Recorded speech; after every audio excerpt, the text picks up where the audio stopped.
দর্শক সবাইকে ওয়েলকাম করছি Jamuna bank presents TBS match অ্যানাটমিতে। সমৃদ্ধির এই অগ্রযাত্রায় ভালো রেখেছি গ্রাহককে, ভালো রেখেছি অর্থনীতিকে, ভালো রেখেছি বাংলাদেশকে, কারণ ভালো ব্যাংক মানেই যমুনা ব্যাংক।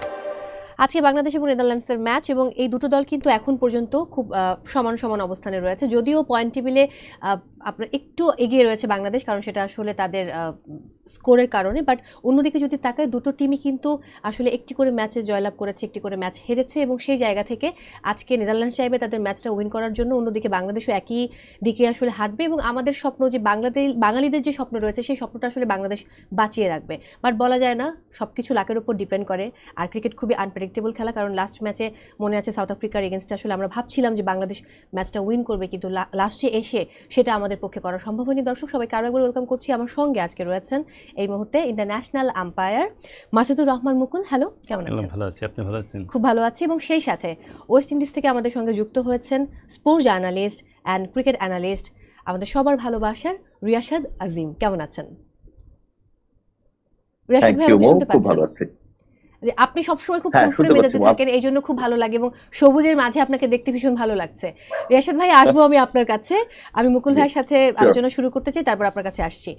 বাংলাদেশের প্রসঙ্গেই যাব। তার আগে যদি গতকালকের একটা টপিক নিয়ে একটু ছোট্ট করে আপনার কাছ থেকে জানতে চাই, ইউএস এবং ইন্ডিয়ার ম্যাচ, এবং আমরা দেখেছি যে 5 রান পেনাল্টি হয়েছে ইউএস এর। সো এই প্রসিডিউরটা সম্পর্কে আসলে কি বলতে চাইবেন? আসলে এটা জাস্ট এই বছর থেকে শুরু হয়েছে যে ইনস্ট্যান্ট ওভাররেট পেনাল্টি। সো আমরা যেটা আগে হতো যে আপনার যদি ওভাররেটে কোনো টিম পিছিয়ে থাকতো তাহলে খেলা শেষে তাদেরকে সিওচি করা হতো, কিন্তু আইসিসি চিন্তা করলো শুধু সিওচি করেই কিন্তু সব কিছু শেষ হচ্ছে না। সো তার একটা নতুন প্লেইং কন্ডিশন আনছে যে যদি আপনি 60 সেকেন্ডসের ভিতর মানে এক ওভার থেকে আরেক ওভারে, হ্যাঁ, এক মিনিটের ভিতর যদি এক ওভার থেকে আরেক ওভার শুরু না করেন, তাহলে ফার্স্ট টাইম আপনাকে ফার্স্ট ওয়ার্নিং দিবে, সেকেন্ড টাইম আপনাকে সেকেন্ড অ্যান্ড ফাইনাল ওয়ার্নিং দিবে, থার্ড টাইম আপনাকে ওয়ার্নিং উইথ 5 রান পেনাল্টি পাবে অপোজিট টিম।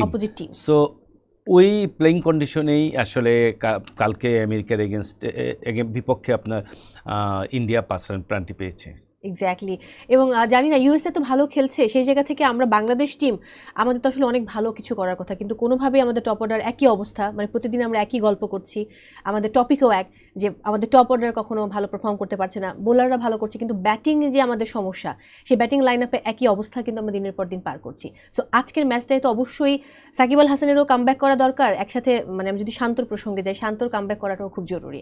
কি বলতে চাইবেন? হ্যাঁ, আসলে দেখেন, যদি আমরা ওয়ার্ল্ড কাপের পারফরমেন্সে বিশ্লেষণ করি তাহলে আমি কিন্তু টপ অর্ডারকে দোষ দিব না। আমি প্রিভিয়াসলি বাদ দিলাম আমাদের শ্রীলঙ্কা সিরিজ বা জিম্বাবুয়ে সিরিজ বাদ দিলাম। আমাদের আসলে আমেরিকাতে যে উইকেটে আমাদের খেলা হয়েছে, এই উইকেটে আসলে ব্যাটিং করাটাই খুব ডিফিকাল্ট। কোনো দেশেই টপ অর্ডার ভেবে রান করে না, আপনি দেখেন। হ্যাঁ, আমাদের জন্য একটা প্লাস পয়েন্ট যে আমাদের, বা প্লাস পয়েন্ট বলবো কি, আমাদের জন্য গুড নিউজ যে আমরা দুটো ইম্পর্টেন্ট ম্যাচ আমরা ট্রু উইকেটে খেলবো। সো এইখানে যদি আমার বিশ্বাস এইখানে টপ অর্ডার আমাদের রান করবে। আর সাকিবের কথা বলেন, সাকিব আসলে এমন একজন প্লেয়ার, ওকে নিয়ে আলোচনা সমালোচনা হবে, কিন্তু সাকিব যেদিন রান করবে, যেদিন পারফর্ম করবে, সেদিন কিন্তু বাংলাদেশের অবধারিত জয়।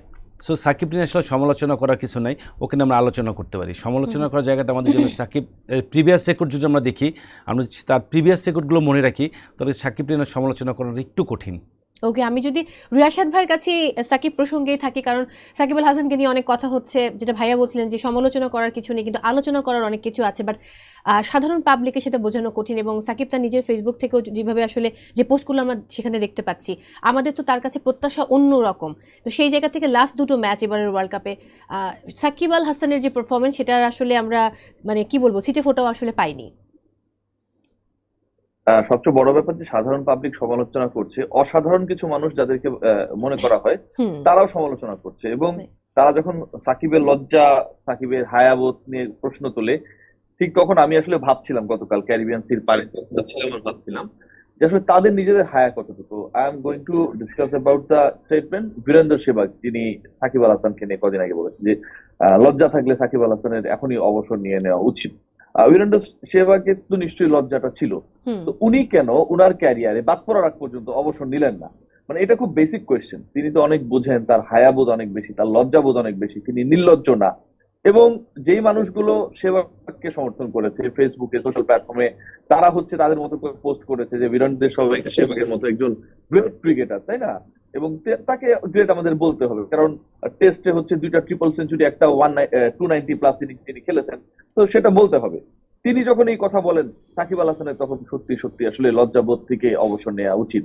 কিন্তু এই যে বিবেক বোধ থেকে আমরা এই কথাগুলো বলছি, যাদের আমাদের লজ্জা রয়েছে অনেক বেশি, যাদের আমাদের হায়া রয়েছে অনেক বেশি, এই আমরা এখন পর্যন্ত সাকিব আল হাসান তার ক্যারিয়ার শুরু করার পর থেকে অথবা গত 12 বছরে সাকিবের কন্ট্রিবিউশন ছাড়া বড় কোনো অ্যাচিভমেন্ট কি আমরা ঠিকঠাক ভাবে পেয়েছি, দেখতে পেয়েছি?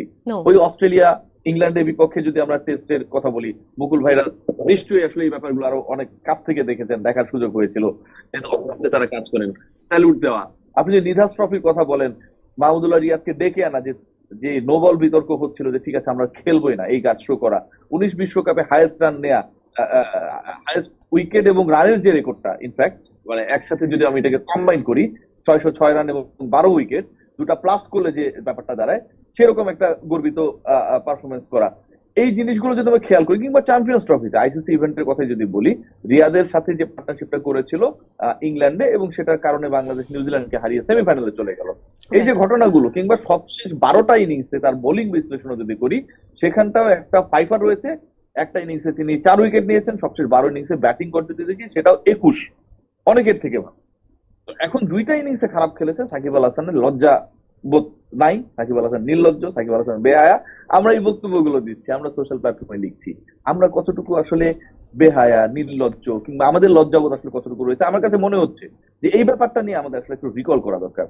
সাকিবকে ছাড়া আমরা কোনো কিছুই দেখি না, আমাদের টপ অর্ডার ফেল করছে, আমাদের 7 জন ব্যাটার আমরা খেলিয়েছি, তাই তো? 2 জন ছাড়া, জাকের এবং আমার রিয়াদ এবং হৃদয় ছাড়া বাকি 5 জন ব্যাটার যখন প্রতিদিন ফেল করতেছে, এটাতে আমরা কোনো কথা বলি না। দল হারলে একাই সাকিবকে জিততে হবে, তাই না?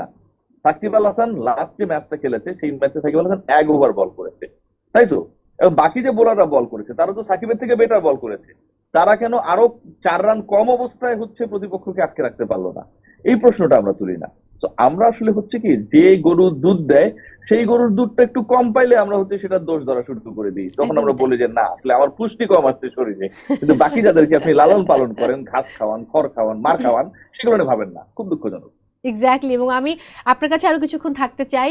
গত যে ম্যাচটা আমরা খেলেছি সাউথ আফ্রিকার এগেনস্টে, সেখানে আমাদের যে লাইন আপ ছিল, আজকে কি মনে করছেন যে কোনো চেঞ্জেস আসতে পারে? কারণ ওখানে কিন্তু সৌম্যকে বাদ দিয়ে জাকির আলীকে নেওয়া হয়েছিল, এবং আপনিও বলছিলেন সেই কথা শো এর আগে প্রি-শোতে। সো আজকে কি মনে করেন, আমরা কি সেই 3 জন সিমার এবং 2 জন স্পিনার নিয়ে খেলবো, নাকি বোলিং এ একটা চেঞ্জেস আসতে পারে বা ব্যাটিং এ অন্য কিছু হতে পারে?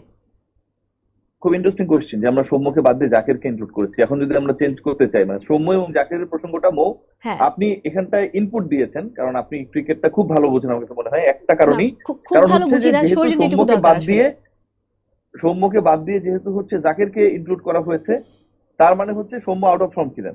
আজকে এই আলোচনাটা আপনি করছেন এই কারণে, কারণ জাকিরও আউট অফ ফর্ম, মানে জাকির পারফর্ম করতে পারেন নাই। তো বাংলাদেশের ক্রিকেটে জাতীয় দলে ক্রিকেটারদের রিপ্লেসমেন্ট হয়, একজন ক্রিকেটার বাদ পড়ে বা আরেকজন ক্রিকেটার ঢোকে, বা যিনি ঢুকেন তিনিও বাদ পড়েন, এবং তার সবগুলো হচ্ছে আউট অফ ফর্ম। রিপ্লেসমেন্ট গুলো আপনি দেখেন না, মানে কি অবস্থা। সেই জায়গায় আমরা হচ্ছে সাকিবকে নিয়ে প্রশ্ন তুলি, আমি একটু কোরিলেট করলাম। এখন আমি 11 প্রসঙ্গে আছি। 11 প্রসঙ্গে যদি বলেন, আমার কাছে মনে হয় বাংলাদেশ এই মুহূর্তে একটা মধুর সমস্যার মধ্যে রয়েছে। সৌম্য এবং জাকের এই প্রসঙ্গটা একদম বাতিল একটা কাহিনী। আমি যতটুকু মনে করি বা যতটুকু জানতে পেরেছি, এটাও আসলে একদম 100% সিউরিটিতে বলা যাবে না যেটাই ঘটতে যাচ্ছে। বাংলাদেশের ক্রিকেটে অনেক কিছু ঘটে, এগুলো আসলে কেউ প্রেডিক্ট করতে পারবে না। জাকের আজকে ড্রপ হবেন। সৌম্য সরকার তো হচ্ছে আগের ম্যাচেই ড্রপ ছিলেন, তার মানে এই না যে সৌম্য সরকার তার জায়গাটায় দলে ঢুকছেন। জাকের ড্রপ হবেন মানে একজন ব্যাটার কমে যাচ্ছে। বাংলাদেশ 6 জন ব্যাটার নিয়ে আজকে খেলবে যতটুকু মনে হচ্ছে। কয়েকটা কারণ রয়েছে। একটা হচ্ছে সাকিব আল হাসান, তিনি যেহেতু উইথ বল কিছুটা তার মতো করে আসলে পারফর্ম করতে পারছেন না। সাকিবের উপর আস্থা রয়েছে, কিন্তু বাংলাদেশ দল এই ম্যাচটা জিততে চায়। করো না হয় মরো টাইপের যখন ম্যাচে আপনি দাঁড়াবেন, বাংলাদেশে এই ম্যাচটা জিততেই হবে টাইপ অবস্থা। হারলেও সুযোগ থাকবে, কিন্তু জিতলে বাংলাদেশের জন্য ডোরটা ওপেন হবে খুব ভালোভাবে। তো বাংলাদেশ এখানটায় হচ্ছে বোলিং ওয়াইজ আরেকটু স্ট্রেংথ বাড়াতে চায়, নাম্বার 1। তার মানে 6 জন বোলার নিয়ে খেলবে বাংলাদেশ আজকে, রাইট? 6 জন বোলার নিয়ে খেলবে। এখন এইখানটায় হয়েছে একটা কাহিনী মো, সেটা হচ্ছে যে আপনি অনেক ডিসকাশন করতে চান, অনেক আলোচনা করতে চান, আমিও আপনার সাথে অনেক কথা বলতে চাই, কিন্তু আপনার যে প্রডিউসার রয়েছে ওটা ভালো লোক না, তাকে আমি চিনি, সে বলতেছে 20 মিনিটের বেশি আলোচনাটা করা যাবে না। তখন তো আপনি করতে পারবেন না, আপনাকে 20 মিনিটই থামতে হবে, তাহলে সে হচ্ছে এখান থেকে কেটে বের হয়ে যাবে। তাই তো ঘটনা।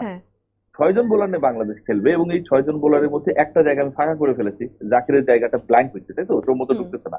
ওই জায়গায় ঢুকবে সম্ভবত শরীফুল। শরীফুল এখন ফিট টু প্লে, আমরা যতটুকু জানি। শরীফুলকে আমরা বাদ দেওয়ার সুযোগ, if is fit to play, এবং একই সাথে প্রতিপক্ষের রাইট হ্যান্ডের ব্যাটার, নাম্বার অফ ব্যাটার্স অনেক বেশি, তো ইউ নিড সামওয়ান লেফটি।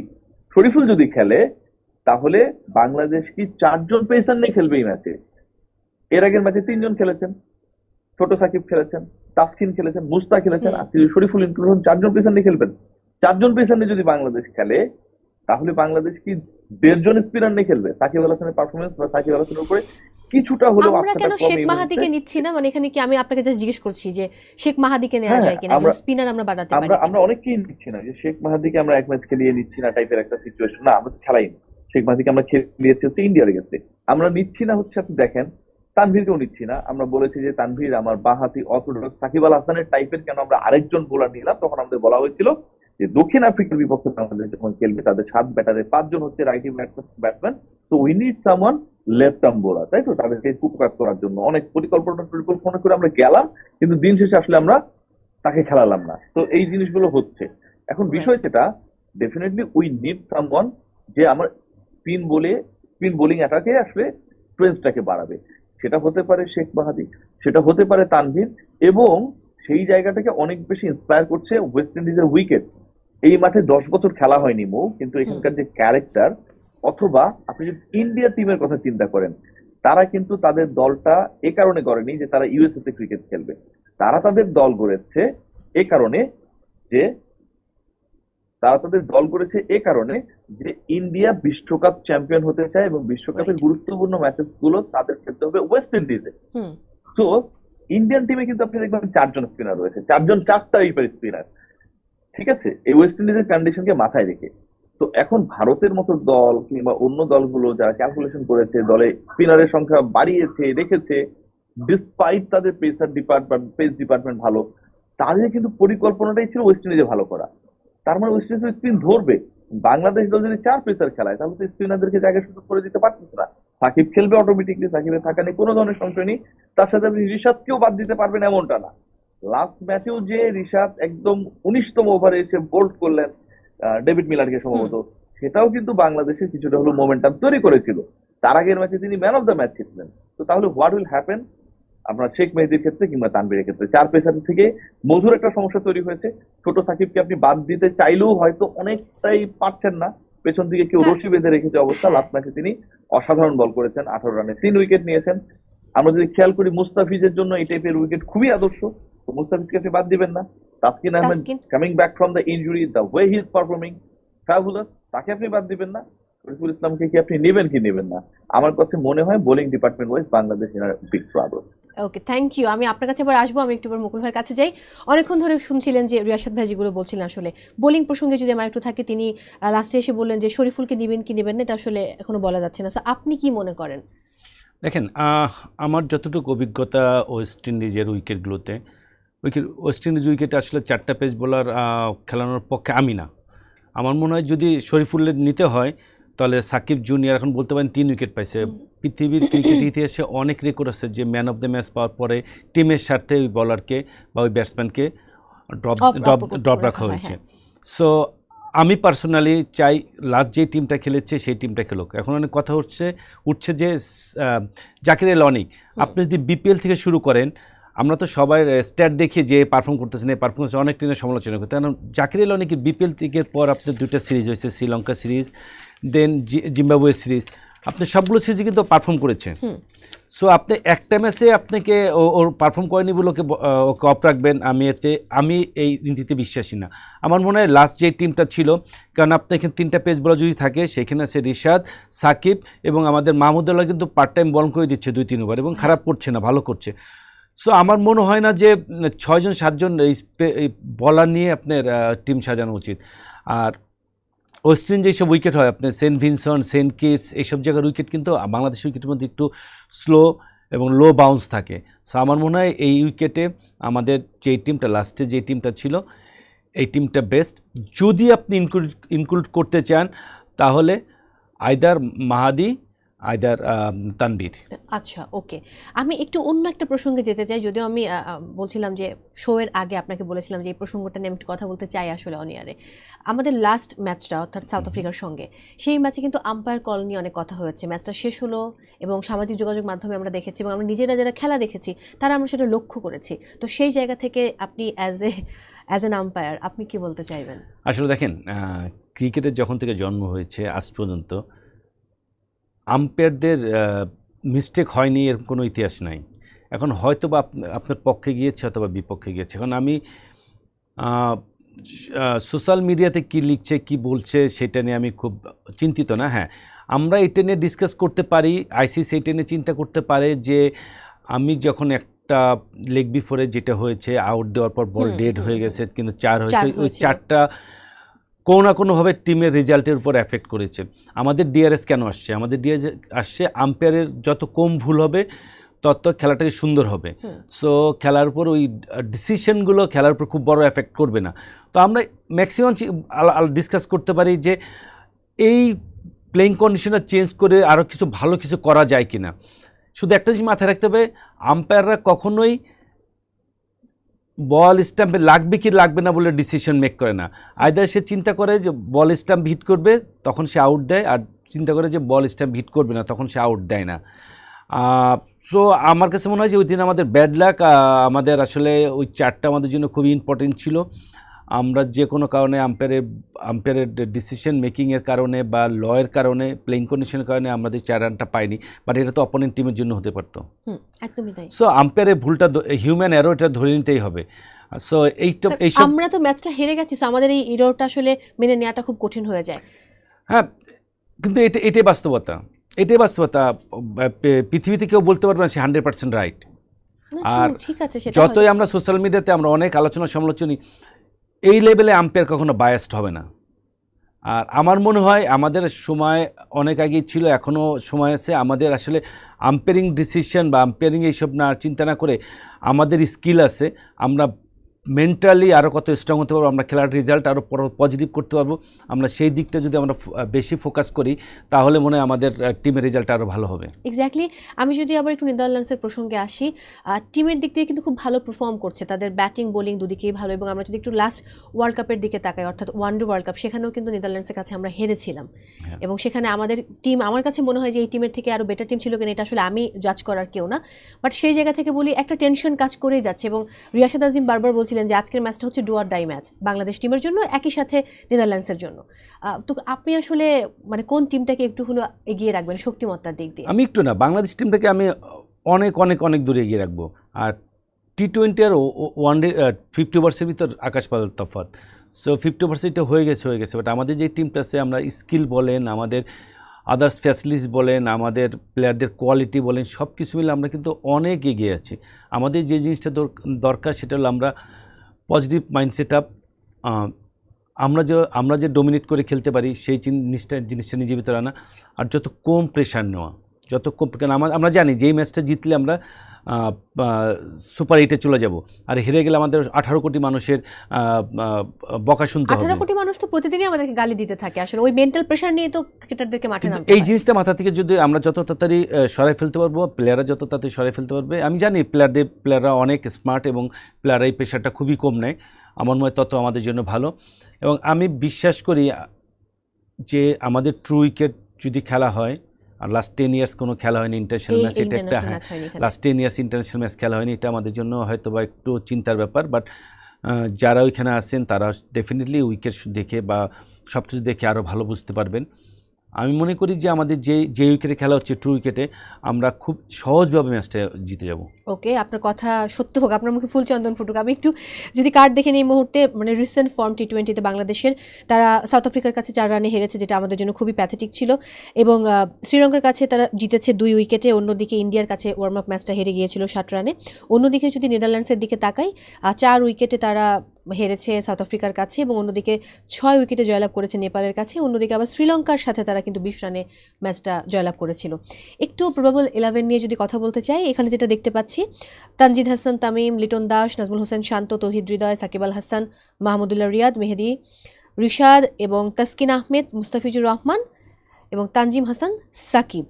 যেটা দেখতে পাচ্ছি শরীফুলের নামটা আলটিমেটলি এখানে প্রবাবল একাদশে নেই। নেদারল্যান্ডসের দিকে যদি একটু তাকাই, Michael Levitt, Max O'Dowd, Vikramjit Singh, Sybrand, Bas de Leede, যিনি আসলে বাসজেলির কিন্তু সেই ওয়ানডে ওয়ার্ল্ড কাপেও বেশ ভালো করেছিল, Scott Edwards, Teja Nidamanuru, Logan van Beek এবং Tim Pringle, Paul van Meekeren and Vivian Kingma. So একটু যদি প্লেয়ার টু ওয়াচ দেখে নিই, রিশাদ হোসাইন লাস্ট 3 T20-তে উইকেট নিয়েছে 4টি, অ্যাভারেজ হচ্ছে 18.3 এবং ইকোনমি হচ্ছে 7.3। অন্যদিকে নেদারল্যান্ডসের লোগান ভেনবেক লাস্ট 3 T20-তে রান করেছে 39, উইকেট 6টি নিয়েছে এবং ইকোনমি হচ্ছে 5.1। সো আসলে কি বলতে চাইবেন? আপনি যদি দেখেন যে নেদারল্যান্ড লাস্ট 3টা T20 যে খেলেছে, কোথায় খেলেছে, আমরা কোথায় খেলেছি, আর লাস্ট ম্যাচে ভালো করছে যে এই ম্যাচেও তারা ভালো করে যাবেন, নট লাইক দ্যাট, মানে পার্টিকুলার উইদিন কাট ডে। আপনি এতগুলি নাম পড়েছেন, আপনি যদি আপনি ম্যান টু ম্যান বলেন, কারো চেয়ে ওদের সবার চেয়ে আমাদের স্কিল এগিয়ে আছে, আমাদের অভিজ্ঞতা এগিয়ে আছে। তো আমি কখনোই আসলে মানে চিন্তা আনতে চাই না যে নেদারল্যান্ডের ম্যাচটা আমরা হেরে যাব বা আমাদের ফাইট করতে হবে। আমি বিলিভ করি যদি ট্রু উইকেট হয়, বাংলাদেশ অনায়াসে ম্যাচটা জিতে যাবে। টসে জিতে আগে এই উইকেটে মানে কি নেওয়া উচিত, ব্যাটিং নাকি? আসলে এখানে বসে বলা খুব ডিফিকাল্ট, বিকজ আমি ওয়েদার কন্ডিশন যাই না, ওদিন কি ক্লাউডি থাকবে কি না, আপনার সানি থাকবে, উইকেটের কি অবস্থা, উইকেট কি সেকেন্ড হাফে উইকেটের ড্রাই বেশি হয়ে যাবে কি না, উইকেট ভিজা থাকবে ফার্স্ট হাফে, আসলে আমরা এখানে বসে কিছুই বলতে পারছি না। সো এটা নিয়ে আসলে বলা খুব ডিফিকাল্ট। তবে আমার মনে হয় যদি সব কিছু আমাদের নর্মাল থাকে, সব কিছু ঠিক থাকে, আমাদের বোলিং যখন আমাদের যদি উইকেট ফার্স্ট এবং সেকেন্ড ইনিংসে দুইটা যদি ট্রু উইকেট থাকে, আমাদের যখন এখন পর্যন্ত আমাদের বোলিংটা খুব ভালো পারফর্ম করে যাচ্ছে, আমার মনে হয় যে আমাদের আগে ব্যাটিং করা ভালো হবে। আগে ব্যাটিং করা, আমি কি যদি সব কিছু ঠিক থাকে, উইকেট ওয়েদার সব যদি ব্যাটিং করার মতো উপযোগী থাকে। ওকে, রিয়াশাদ ভাই নিশ্চয়ই আমাকে শুনতে পাচ্ছেন। আমি আসলে সেম প্রসঙ্গে আপনার কাছে যেতে চাই যে ওয়েদার নিয়ে আপনি কি বলবেন, সেই সাথে টসে জিতে আগে আসলে কি নেওয়া উচিত এই উইকেটে? সবচেয়ে বড় ব্যাপার কি মৌ, এখানটায় মানে উইকেট কেমন আচরণ করতে পারে, ওয়েদার কেমন থাকতে পারে, টস কতটা ফ্যাক্ট হতে পারে, সেটার থেকেও বড় প্রশ্ন হচ্ছে যে ধরেন আপনি আপনার 10 ইয়ার্স আপনি হট সিটে বসেছেন, আপনি কেমন পারফর্ম করবেন এটা আপনি নিজেও শিওর না। 10 বছর পরে এখানে আন্তর্জাতিক ক্রিকেট ব্যাক করেছে, আপনি বুঝতে পারেন মানে 10 ইয়ার্স আপনার কত পরিবর্তন হয়ে গেছে। এবং আমরা যদি ক্লাইমেটিক্যালিও চিন্তা করি, পুরো পৃথিবীর জলবায়ু অনেক পরিবর্তন হয়ে গেছে। তো ওই জায়গা থেকে আমার কাছে মনে হয় যে এখানটায় একদম প্রপারলি প্রেডিক্ট করা ডিফিকাল্ট।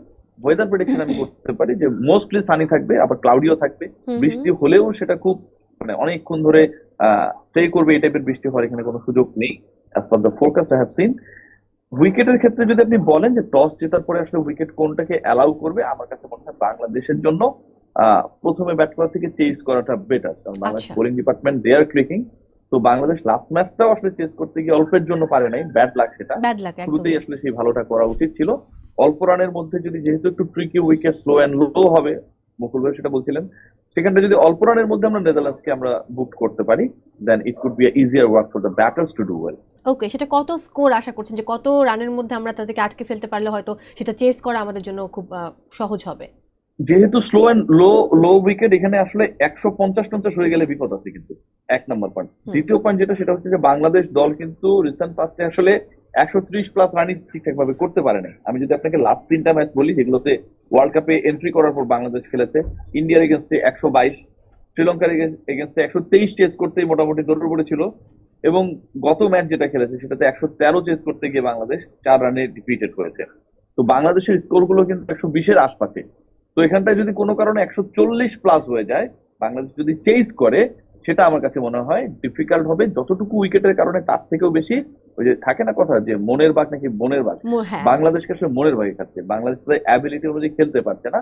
140+ হয়ে গেলে ট্রিকি উইকেট, 140+, এত বছর পর খেলা হচ্ছে, এই টেনশন করতে করতেই বাংলাদেশের টপ অর্ডার একটা বড় ধরনের ধস নামার চান্স থাকবে, কারণ আপনার আস্কিং রান রেট 7+ হয়ে যাবে। এক্স্যাক্টলি। আমি যদি আপনার কাছে ফিরে আসি, যেটা বলছিলেন যে 140 যদি কোনোভাবে করে ফেলে তাহলে কিন্তু চেস করা খুব ডিফিকাল্ট হয়ে যাবে, এবং বাংলাদেশের অ্যাভারেজও কিন্তু 122 পর্যন্ত বা 125 এরকম একটা ব্যাপার। সেই জায়গায় আপনিও কি মনে করছেন, রিয়াসাত ভাই যেটা বলেছে আসলে? রিয়াসাত ভাই ওয়েস্ট ইন্ডিজে আছেন, সে আসলে বলতে পারবে উইকেটে কী অবস্থা। আমি থেকে আগেও বলেছি যে যদি উইকেট ট্রু উইকেট হয়, যে ফার্স্ট ইনিংস এবং সেকেন্ড ইনিংসে খুব তফাৎটা হবে না। আমি কেন বাংলাদেশকে আগে ব্যাটিং করতে বলছি, আমি কখনোই বাংলাদেশের ব্যাটসম্যানদেরকে ওদের কোয়ালিটি নিয়ে আমি কখনোই প্রশ্ন তুলছি না, বাট বর্তমান যে পারফরমেন্স তারা করছে, আমরা কিন্তু বলিংটা খুব ভালো করছি ব্যাটিংয়ের চেয়ে।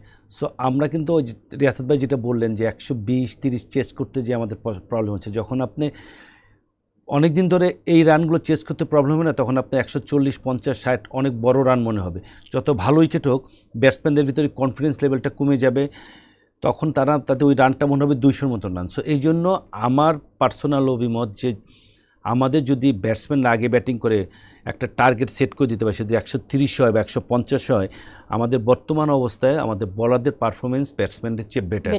সো বলাররা তখন সেটাকে ডিফেন্ড করার মতন অবস্থায় আমার মনে হয় আছে। সো কিন্তু আমাদের যেটা বললাম, আমরা 120-25 দল আউট করে দিতে পারি, দ্যাটস গুড, বাট কোনো মতে যে রানটা যদি 150 আপ হয়ে যায়, very difficult to chase, because আমি ভেরি ডিফিকাল্ট অন্য সেন্সে বলছি যে ব্যাটসম্যানদের কোয়ালিটি নিয়ে কোনো কথা বলছি না, আমি বলছি ব্যাটসম্যান অনেক দিন ধরে করছে না, যার জন্য ওই রানটা তাদের কাছে অনেক বড় মনে হবে।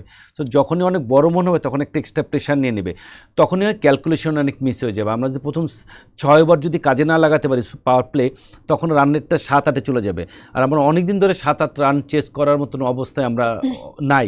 সো এই প্র্যাকটিসটা আমাদের নাই, যার জন্য যেমন ইন্ডিয়া দেখবেন যে 170, 80, 90 চেস করবে, কারণ আমাদের আইপিএলে কিন্তু 150, 200, 250 রান অহরহ হচ্ছে। কিন্তু আমাদের বিপিএল বলেন বা আমাদের ডোমেস্টিক যে টি20গুলো খেলছি, আমরা ম্যাক্সিমাম 6, 6.5, 7 রান করে চেস করছি। যখন 8-9 চলে যাবে না, আমাদের ব্যাটসম্যান একটা এক্সট্রা প্রেশার নিয়ে নেবে। আমি ওই সেন্স থেকে বলছি যে আমাদের যদি উইকেট সব কিছু ভালো থাকে, ওয়েদার ভালো থাকে, সব কিছু ভালো থাকে, আমাদের আগে ব্যাটিং করাটা আমার কাছে মনে হয় ভালো। যেটাই হোক না কেন, আমার কথা হচ্ছে যে হোপ ফর দ্য বেস্ট। আজকে টিম বাংলাদেশকে অনেক ভালো করতে হবে, জয় ছিনিয়ে আনতে হবে, না হলে আমাদের যে স্বপ্ন, প্রত্যেকের স্বপ্ন ক্ষুণ্ণ হবে, সেটা আমরা চাই না। অসংখ্য ধন্যবাদ আজকে সময় দেওয়ার জন্য রিয়াসাত ভাই, অনেক ধন্যবাদ সেই সুদূর ওয়েস্ট ইন্ডিজে বসে আমাদের সঙ্গে যুক্ত হওয়ার জন্য। অনেক ভালো থাকুন। আমি বিদায়। দাঁড়িয়ে বসে না, দাঁড়িয়ে এত সুন্দর প্রকৃতি দেখিয়েছেন এর জন্য অনেক অনেক থ্যাঙ্কস, এবং সবুজের মাঝে আজকে যে লাল সেটা জ্বলে উঠুক, সেটাই আমরা চাই। দর্শক, আজকে বাংলাদেশ সময় 8:30 আমরা জানি শুরু হয়ে যাবে বাংলাদেশ এবং নেদারল্যান্ডসের ম্যাচ। সো বাংলাদেশকে শুভকামনা জানিয়ে শেষ করছি Jamuna bank presents TBS match anatomy.